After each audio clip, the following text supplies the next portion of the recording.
Estimados asistentes, muy buenos días para todos. Sean ustedes bienvenidos a una nueva presentación en el marco del tercer Congreso Virtual de Microcontroladores y sus aplicaciones. Les estoy hablando desde el Laboratorio de Técnicas Digitales de la Universidad Tecnológica Nacional, Facultad Regional Paraná, desde la ciudad homónima, Entre Ríos, Argentina. Y en esta ocasión, la ingeniera Carolina Calderón Daza hará una presentación de su seminario Explotando al Cortex-M usando un RTOS. Hola a todos, mi nombre es Carolina Calderón y trabajo para MTESH S.A., una empresa dedicada al diseño, desarrollo y consultoría sobre sistemas electrónicos embebidos. Ante todo, les doy la bienvenida a este webinar llamado Explotando el Cortex-M usando un RTOS. La metodología que vamos a utilizar en este webinar es presentarles todo el material que tenemos para compartir y al final de la charla tendremos un espacio de tiempo para contestar preguntas. Esto con el fin de hacer rendir el tiempo lo más posible. Esta charla está orientada principalmente a mostrar las ventajas del uso de un sistema operativo para sistemas embebidos y ver cómo potencialmente se puede utilizar para hacer aplicaciones interesantes en un tiempo de desarrollo excesivo. Bueno, empecemos. Como para entrar en el tema, veamos lo que es un sistema operativo. Un sistema operativo es un conjunto de programas que se encargan de crear el vínculo entre los recursos materiales de un sistema, el usuario y las aplicaciones. Cuando un programa desea acceder a un recurso material, no necesita enviar información específica a los dispositivos periféricos. Simplemente envía la información al sistema operativo, el cual la transmite a los periféricos correspondientes a través de su red. Por ejemplo, un usuario a través de un browser hace la petición de solicitud de la página web de una máquina de refrescos. Por ejemplo, la petición le llega al sistema operativo a través de la tarea de el servidor web, y esta a su vez hace la solicitud de lectura de los registros y recursos materiales que necesite para contestar el estado de la cantidad de refrescos, el cambio disponible, llegar un refresco, etc. Datos que requiera para poder contestar dicha solicitud. Con el ejemplo, me atrevería dando la introducción a un sistema operativo para embebidos. Pues en el caso de la máquina de refrescos, estamos hablando de un dispositivo con recursos limitados de memoria, RAM o ROM o de las dos. Los sistemas operativos para embebidos suelen llamarlos sistemas operativos en tiempo real o RTOS, los cuales nos permiten diseñar la aplicación por bloques funcionales donde cada bloque en teoría sería una tarea y cada tarea se responsabilizaría de una parte de la aplicación, respondiendo a diferentes restricciones de tiempo. Un sistema operativo ofrece las ventajas de asegurar la correcta ejecución de tareas de tiempo real con tiempos de ejecución críticas, las cuales no se ven afectadas por la ejecución de tareas con menos prioridad. ¿Cómo funciona un sistema operativo? El núcleo de un sistema operativo es el kernel. Es como si fuera su cuerpo. Contiene todas sus funciones y características. Mediante el API del sistema operativo se puede acceder al kernel y crear tareas. Las tareas son las trabajadoras del sistema operativo y contienen el código de la aplicación. Cada tarea es como si fuera una función con su propia pila privada y su propio bloque de control, el cual tiene la información del estado de la tarea. El kernel tiene un scheduler o programador. Es el corazón del sistema operativo y decide qué tarea debe correr. Es el responsable de ejecutar las tareas de acuerdo al mecanismo de asignación de tareas manejado por el sistema operativo. Los más populares son basados en la prioridad o con derecho preferente, Preemptive Scheduling. Típicamente las tareas con la misma prioridad se ejecutan mediante el método de round robin. El sistema operativo que vamos a utilizar como ejemplo tiene un scheduler basado en prioridad. Para la comunicación entre tareas tenemos los mensajes y las colas, y para la sincronización tenemos los eventos y semáforos. En el mercado podemos encontrar muchísimos sistemas operativos para embebidos. Escoger uno depende de los requerimientos de la aplicación que se va a correr sobre él y de los requerimientos disponibles. Por ejemplo, si el microcontrolador que tenemos lo soporta, si tiene soportes para los drivers que necesito, si tiene documentación, si la aplicación que tengo que realizar tiene requerimientos estrictos de respuesta en tiempo real o si es flexible. Así como también es importante analizar si es confiable, o sea, que no se vaya a colgar muy seguido, si es portable a otras plataformas, si cumple con requerimientos de tiempo, o sea, que es predictivo, si ofrece facilidades en tiempo de ejecución, es decir, ofrece mecanismos de comunicación entre tareas, sincronización de eventos, etc. Así como también su desempeño en tiempo de ejecución, latencia en las interrupciones, cambio de contexto, si tiene herramientas de desarrollo disponibles, si es fácil de debuguear, qué tanta memoria ocupa, entre muchas otras. El sistema operativo que escogimos como ejemplo es el ChivIOS, porque de acuerdo a las aplicaciones que estamos llevando a cabo, cumple cabalmente con estos requerimientos. Podríamos ir a la página del ChivIOS, en el que podemos ver toda la información de este sistema operativo para tener una referencia un poco más amplia.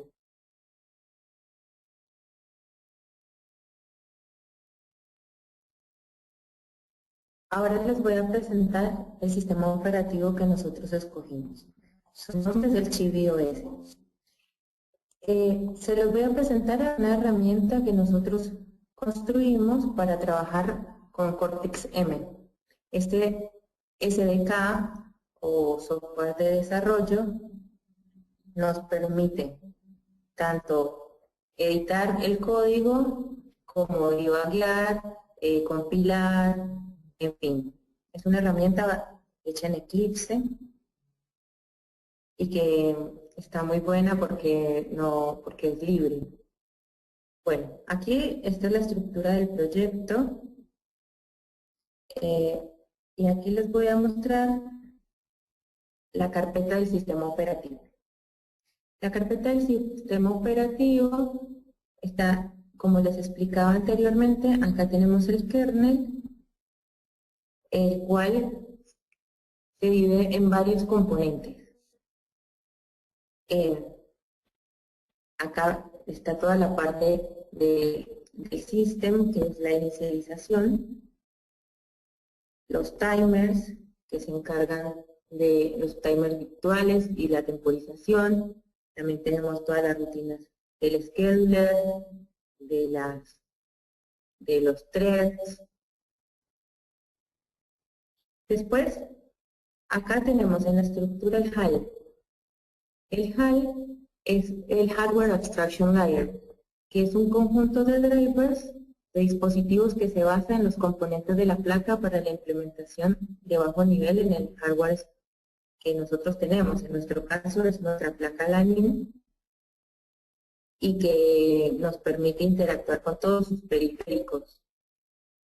El propósito de esta capa es abstraer al usuario del hardware. O sea, ya no tendríamos que irnos a la CMSIS, que es como anteriormente lo usábamos, sino que ya a través de estas librerías podemos trabajar.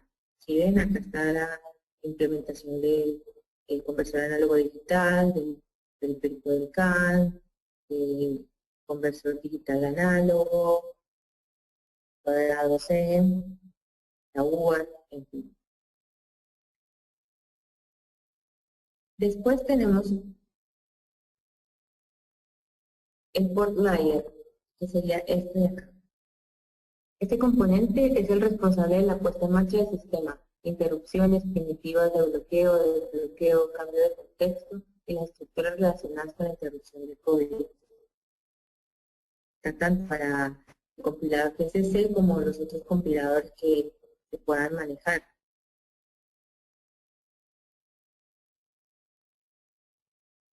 Acá tengo la carpeta de inicialización de la placa. Esta carpeta pertenece a la capa que contiene un conjunto de implementaciones de drivers de dispositivos. En este caso, tengo solamente el dispositivo de la placa LANIN, donde tengo configurado todo lo que los componentes que están agregados al microcontrolador. Por ejemplo, el conector Ethernet, donde a qué puerto SPI está conectada la memoria SD, etcétera. Después tengo acá la capa externa, que es la capa que son librerías externas que se le pueden agregar al sistema operativo, al directorio del sistema operativo para manejo de más periféricos, como por ejemplo la PAD, el stack TCP/IP, el Modbus. Entonces, esto nos permite poder tener una versatilidad y poder cada vez ir agregando más módulos a nuestros proyectos. Después acá tenemos la carpeta de demos. Entonces esta carpeta aquí, por ejemplo, nosotros tenemos 2 proyectos que podemos compilar sin necesidad de tener toda una estructura para cada proyecto.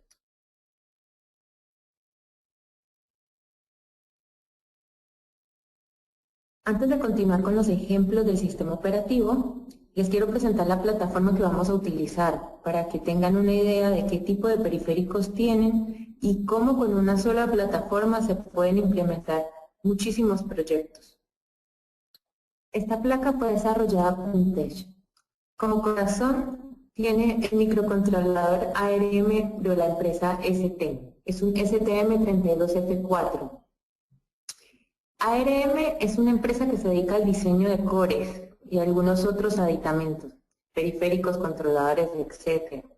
Ellos se dedican a vender estos diseños, los cuales se pueden adaptar a diferentes productos. Y son las empresas que, dependiendo de la estrategia que utilizan, seleccionan los periféricos para diferenciarse de otras.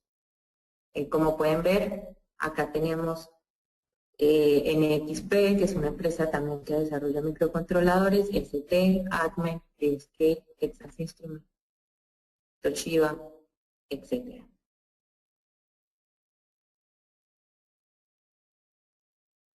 A partir de la arquitectura de 7, ARM introduce el concepto de perfiles denotándolo por una letra en su nomenclatura. A para procesadores de alta performance orientados a sistemas complejos. R, procesadores orientados a sistemas de tiempo real y de seguridad crítica. M, procesadores orientados a microcontroladores de arquitecturas más sencillas. En este caso, nuestro controlador es M. Lo que nos interesa en este curso son entender un poco los Cortex M. Acá podemos ver la familia, empieza desde el Cortex M al Cortex M4. Los M1 solo se pueden usar como software dentro de una FPGA. El procesador M4 es una de las implementaciones de la arquitectura ARM versión 7. El Cortex M4 es el resultado de la evolución de la arquitectura M3 de ARM. Sus microcontroladores se caracterizan principalmente por proporcionar procesamiento de señal digital, funcionalidad matemática y unidad opcional de punto flotante. Nuestra placa LAN tiene punto flotante. Y vienen los periféricos. La placa LAN tiene 4 LEDs y 2 pulsadores.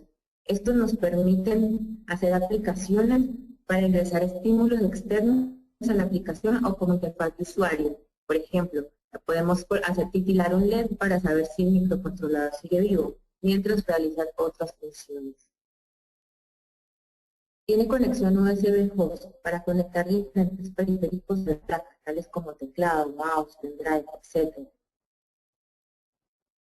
Conexión RS-235, 2 canales para control, etc. Zócalo para memoria USB, alta capacidad de almacenamiento, tanto para guardar datos de adquisiciones como para almacenamiento de páginas web, archivos de audio, etc. Conexión USB tipo B para implementar el sistema embebido como dispositivo USB. De esta manera podemos implementar alguna clase USB para comunicación con una PC, permitiéndolo realizar aplicaciones para control y o configuración. Adicionalmente, el microcontrolador puede ser iniciado en modo bootloader y utilizar este medio de comunicación para actualizar el firmware.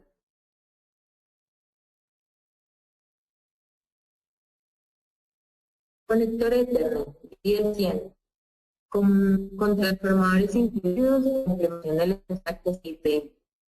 Pueden ver páginas web, ya sea para visualizar el estado del sistema o para configurar sus funcionalidades. Headers. Implementan dos conectores con un estándar establecido por Tech para mantener en el desarrollo de placas de este estilo y pueden crear placas fijas a ser utilizadas en cualquiera de ellos.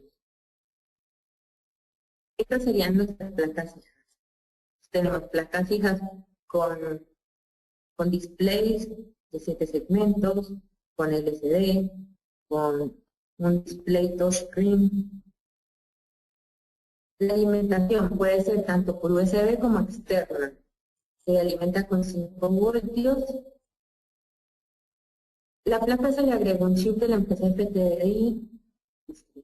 En este caso se utiliza un canal para comunicación serial y otro JTAG, lo que permite tener un programador utilizando el server. Este lo utilizamos con nuestro SDK. Podemos conectar ahí un cable USB y podemos divagar lo que va pasando en el microcontrolador desde nuestra herramienta de desarrollo.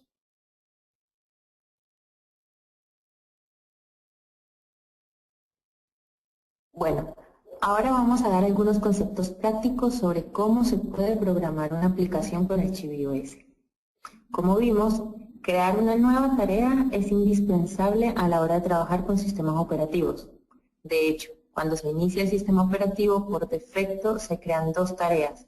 La tarea que ejecuta el main al inicializar y la tarea idle, que solamente corre cuando las otras tareas están durmiendo. En el ChibIOS podemos trabajar con dos tipos de tareas.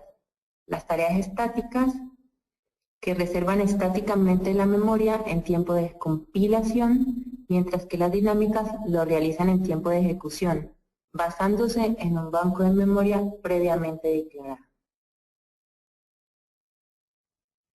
Por ejemplo, para crear una tarea estática se debe crear un área de trabajo usando la macro Working Area, como se ve en la diapositiva.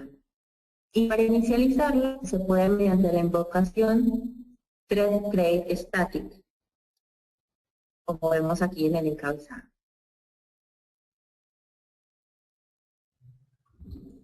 Aquí en el entorno de desarrollo les voy a mostrar cómo se crea una tarea. Definimos la macro Working Area, llamamos la tarea 3.1 con 128 bytes de pila. Definimos la tarea 3.1 y en su cuerpo colocamos lo que queremos que esa tarea haga. En este caso, queremos que se prenda y se apague el LED 1. Después, en el main, llamamos la función createStatic con el nombre de la tarea que definimos, thread1, y aquí la creamos y la inicializamos. Compilamos para ver si todo está bien y todo está perfecto. Ahora, para inicializar el server de debugger, hacemos clic ahí y si vemos que aparecen estas palabras, hardware has 6 breakpoints for watch points, entonces vemos que el servidor de debugger se inicializó correctamente. Y bueno, ya estamos listos para debuguear, así que le damos clic al bug. Y ahí estamos, al inicio del programa. Le damos play. Y ahí pueden observar cómo se prende y se apaga el LED 1. Ahora veamos cómo podemos debuguear paso a paso. Vamos a la tarea, ponemos un breakpoint donde prendemos y apagamos el LED y vemos cómo se frena el programa en ese punto. Ahí quedó prendido.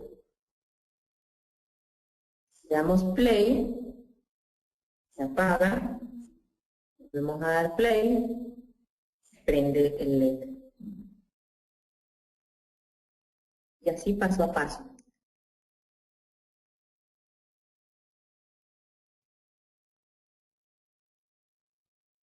Veamos otros conceptos para seguir con los ejemplos prácticos. En el chip iOS, cada tarea tiene su propio nivel de prioridad. Las prioridades son fijas y no cambian a menos que el sistema esté diseñado para hacerlo. Una tarea puede estar en alguno de estos tres estados. El estado running, que es el estado en que físicamente el core está ejecutando la tarea. El estado ready, que es el estado en el que la tarea está lista para ejecutarse una vez el core esté disponible. Y por último, el estado waiting, que es un estado de espera, en donde la tarea debe esperar por algún evento para entrar a estado ready. El core siempre ejecuta la tarea con la prioridad más alta que esté en estado ready.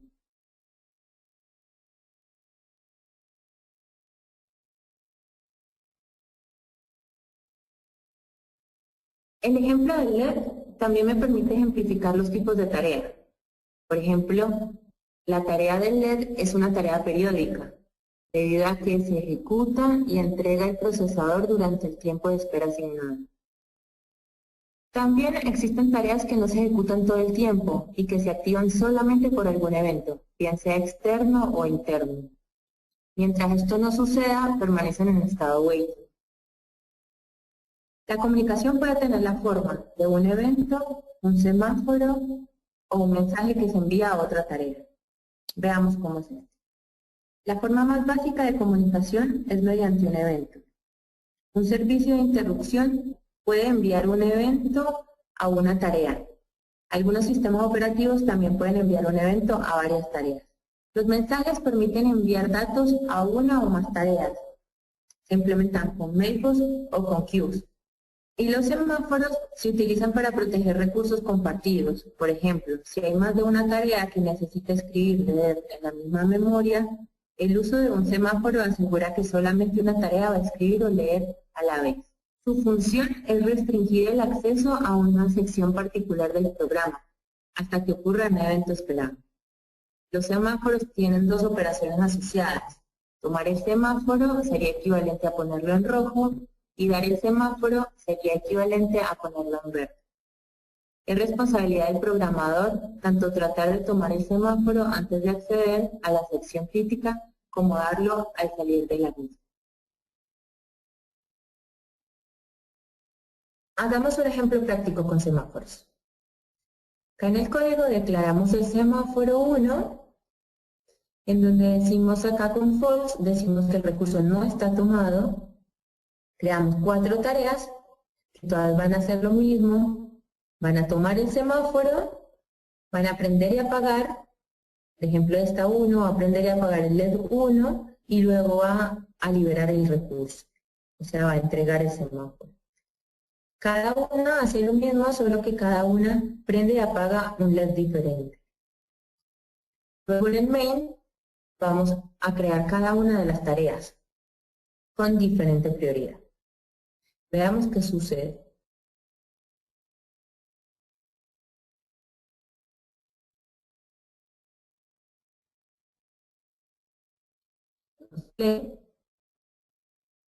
Y vemos cómo se prende y se apagan cada uno de los LEDs sincronizadamente. ¿Esto por qué sucede? Volvamos al código y vemos que acá cada una de estas tareas las creamos en orden ascendente y con diferente prioridad. Aquí la prioridad no va a marcar mucha diferencia. ¿Por qué?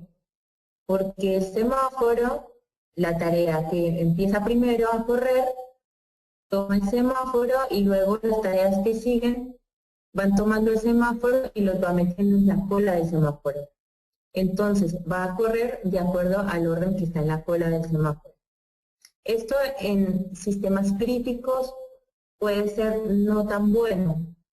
¿Por qué? Porque si yo, por ejemplo, tengo esta tarea que tiene una prioridad más baja que esta tarea, esta me va a correr primero porque tomó el semáforo y luego van a correr las siguientes tareas y por último va a correr mi tarea con mayor prioridad.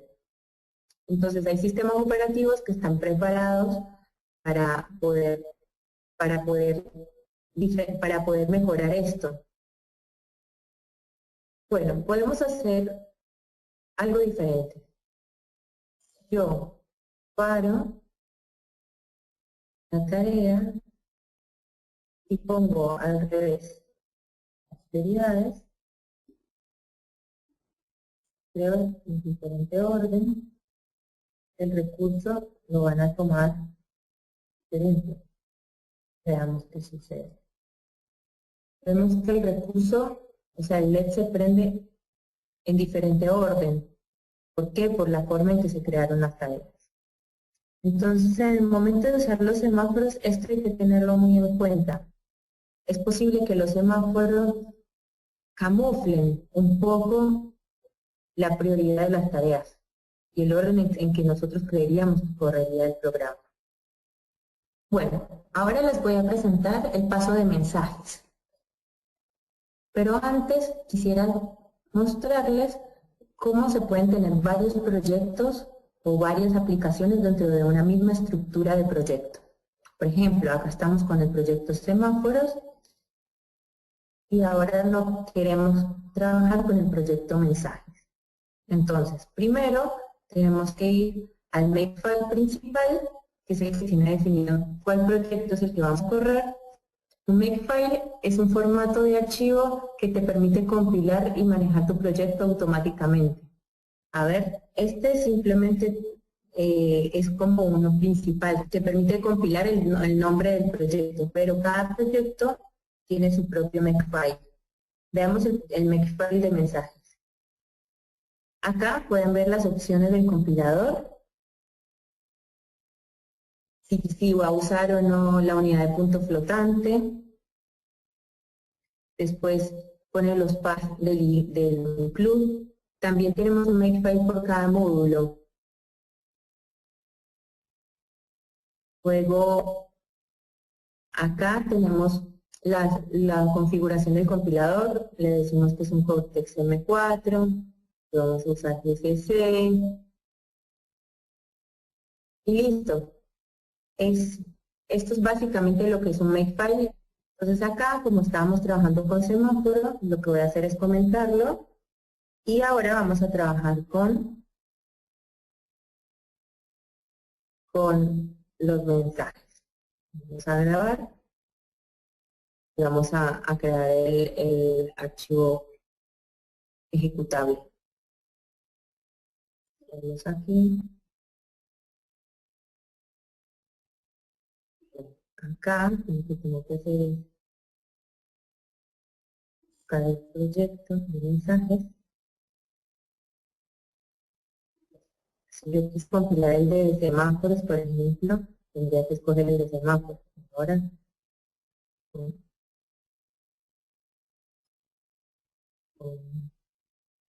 mensaje. Bueno, ¿cómo funcionan los mensajes? Los mensajes los llaman también mailbox. Te permiten llevar datos de un lado, de una tarea a otra. Entonces, acá declaramos el mailbox 1 y declaramos dos tareas, la tarea 1 y la tarea 2. ¿Qué van a hacer estas tareas? Estas tareas, básicamente lo que van a hacer es una tarea, se va a encargar de leer los botones de entrada y esta otra tarea lo que hace es que se encarga de prender o apagar el LED 1 y el LED 2. Entonces miremoslo más a fondo. Esta tarea, de acuerdo al estado del botón, entonces postea un mailbox. Postea el mailbox correspondiente al botón. En este caso sería el botón A, que es la entrada GPIO A, la cual le da un 1. Y si se activa el botón 2, el GPIO G, entonces manda el dato 2. La segunda tarea, ¿qué pasa? Esta tarea está constantemente esperando, se activa por el mailbox. Entonces, si le llega un mailbox, entonces ella le llega en el mensaje 2, y ahí Si es 1, entonces va a aprender a apagar el LED 1, y si es 2, entonces va a aprender a apagar el LED 2. Veamos cómo funciona.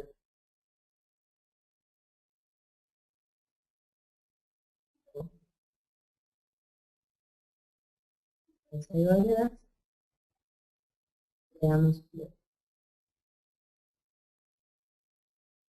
acá.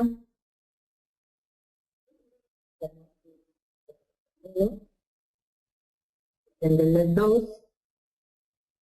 Apagamos, se apaga. Le damos clic en el otro. Voy a dejar los dos prendidos. Apagarlos. Así es como funcionan los mensajes.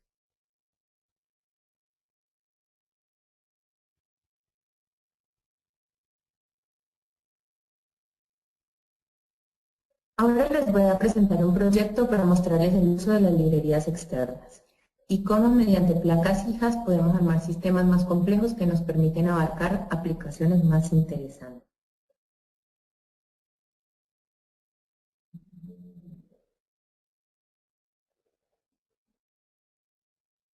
Este proyecto tiene 5 diagramas de tareas. Tiene 6 tareas principales, en donde la tarea principal es el menú, que se encarga de activar cada una de las tareas, menos el servidor web, que se activa por recepción de datos, y el touchscreen, que constantemente está revisando si hubo alguna entrada por parte del usuario. Como se observa, desde la tarea menú se puede activar las opciones de reproducción de video, audio e imágenes. Así como también se pueden manejar las entradas de manejo de LEDs y pulsadores y el ADC. Como podemos observar, la comunicación entre las tareas se realiza mediante mensajes. Y también tenemos un semáforo que impide a la tarea del servidor web y la del menú actuar sobre los recursos de entrada y salida y el ADC al mismo tiempo. Veamos cómo funciona.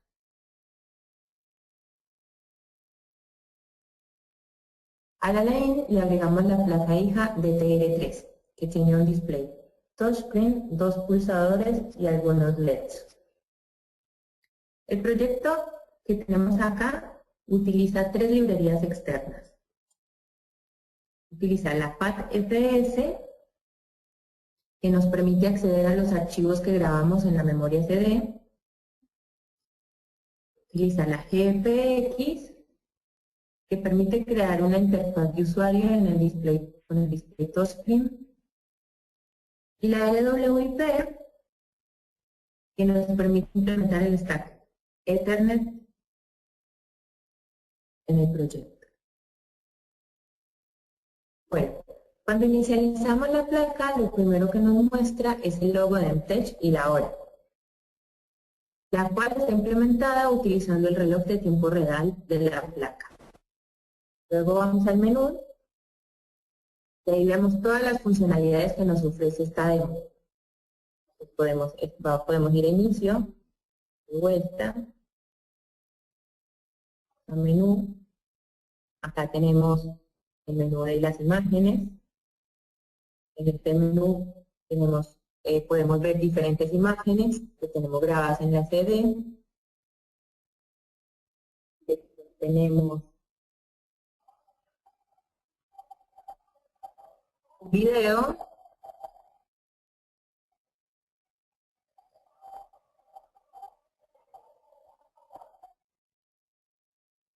Pues tenemos un reproductor de música.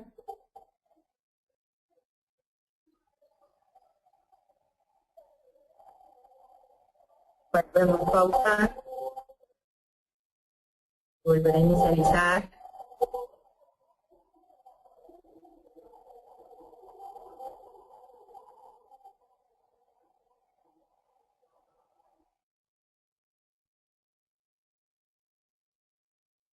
Pues tenemos un menú de configuración, digamos, en el que tenemos dibujados los LEDs, los pulsadores y tenemos un visualizador de un conversor análogo digital. Entonces, si damos clic a los LEDs, podemos ver cómo se encienden los LEDs, apagamos, si damos clic a los pulsadores,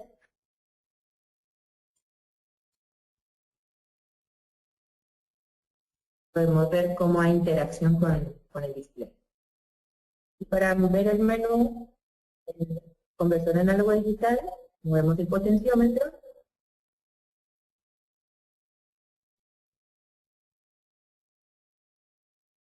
y ahí va a cambiar. Después tenemos un servidor web dentro de las tareas que creamos. Entonces vamos, la IP de la 10.1 0.48, tenemos la placa Lanini. Vamos a control de LEDs. Y acá también podemos controlar los LEDs desde la página web. Tenemos el LED 2, lo apagamos. Apagamos el LED 1, lo prendemos, perdón, lo apagamos, lo apagamos.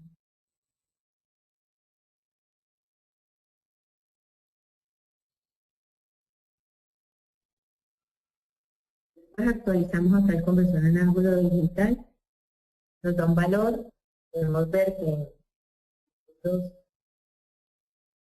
tenemos una modificación, la lectura, lo actualizamos, cambia.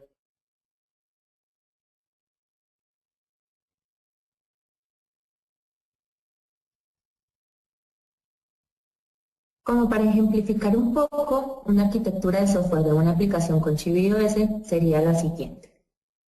Tenemos el hardware al fondo de la pila, que serían todos los periféricos que tiene nuestra placa Lanini. Luego vendría la CMSIS, que son los drivers que ofrece el fabricante del microcontrolador. Y la HAL del ChivIOS, que abstrae la CMSIS. Arriba tenemos el sistema operativo con todas las primitivas de comunicación y sincronismo. Luego vendría el stack LWIP, que implementa varios protocolos, como el TCP/IP, el ICMP, y dentro de las librerías que se pueden implementar con el LWIP está el Modbus TCP. Y por último, vendría el servidor web, ya como una aplicación, software de aplicación.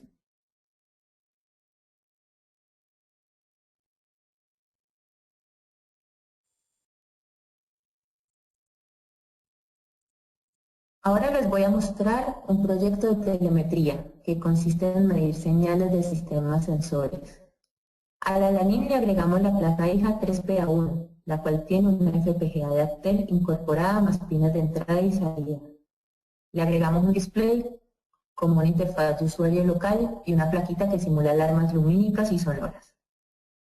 Ustedes se preguntarán por qué agregarle a una placa microcontrolada otra con FPGA. Resulta que las características de las señales a capturar en este sensor requieren de una alta capacidad de procesamiento, además de que al ser un dispositivo de lógica programable es altamente confiable. En este proyecto, la FPGA realiza el procesamiento de la señal, que luego es leída por el microcontrolador para realizar tareas de mayor nivel.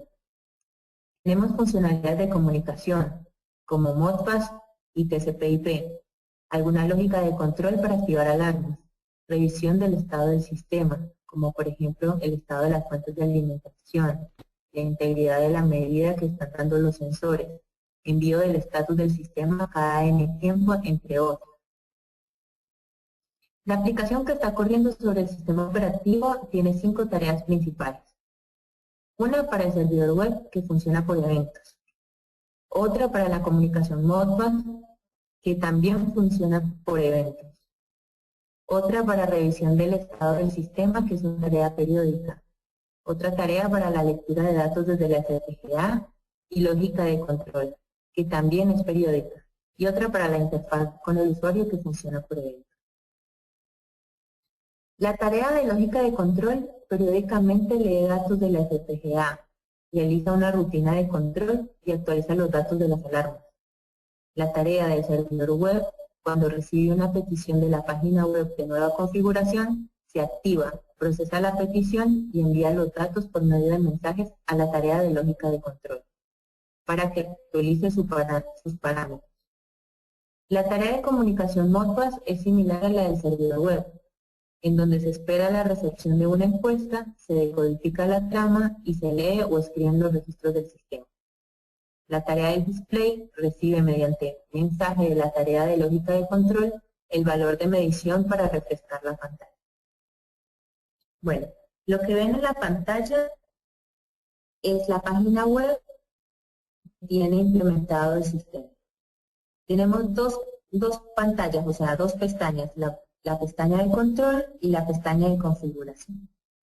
En la pestaña de control podemos ver la medición del sensor. Tenemos dos sensores y podemos ver que no hay alarmas, el estado de las alarmas. En la de configuración tenemos la configuración de la dirección IP que tiene el sistema, todos los datos de la red y los umbrales de las alarmas. Entonces, por ejemplo, en este momento nos dicen que si le ponemos un valor de 100, entonces se podrían actualizar. Acá tenemos un pulsador, un generador de pulsos, que en este momento lo tenemos como simulación porque no tenemos los sensores puestos. Entonces, si yo le doy, por ejemplo, 1000, aplico, entonces se me activa una alarma. Se activan las 3 alarmas, de hecho. La roja, la verde y la alarma sonora. Entonces, hacemos el valor. Se apagan las alarmas. Si yo, por ejemplo, subo esta alarma a 200,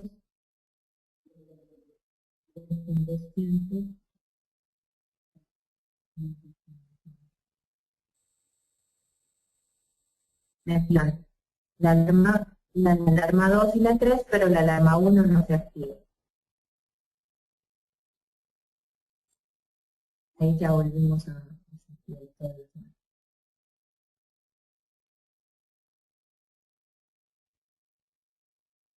Con estos dos ejemplos que les acabo de presentar, podemos ver cómo con una misma placa microcontrolada podemos hacer las aplicaciones que nos imaginemos, y todo bajo los mismos conceptos de tareas y reutilización de código, implementando principios muy parecidos entre uno y otro.